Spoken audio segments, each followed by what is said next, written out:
Cette invocation tellement puissante a délivré le prophète Yunus dans les moments les plus difficiles et les plus sombres. Cette belle invocation mentionnée dans le Coran, le prophète salam nous a promis qu'aucun musulman ne peut le dire sur une chose sans qu'elle soit exaucée. Le prophète Yunus salam envoyé à son peuple, mais il refuse de croire en lui malgré ses rappels répétés.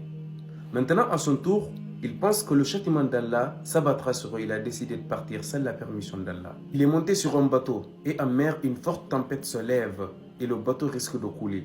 Les passagers ont décidé de faire un tirage au sort pour savoir qui devait être jeté pour alléger le bateau. Et à chaque fois, le nom du prophète Yunus sortait, désignant que c'est lui qui doit être jeté pour que le bateau ne se coule pas. Il fut alors jeté à la mer et Allah ordonne un très grand poisson de l'avaler. Et Yunus se trouve dans l'obscurité, dans le ventre du baleine et dans la mer. Il comprit qu'il avait fait une erreur et se repentit sincèrement en récitant cette très belle invocation que le prophète salam a dit « Aucun musulman ne le récite sans qu'il soit exaucé ».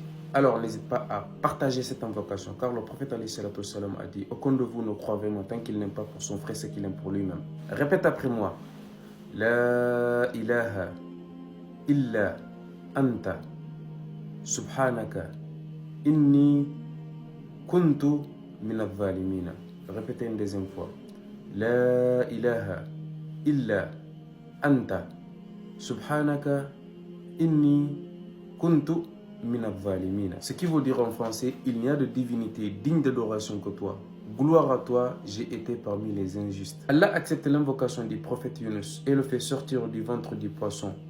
Puis il est retourné vers son peuple qui a finalement cru en lui.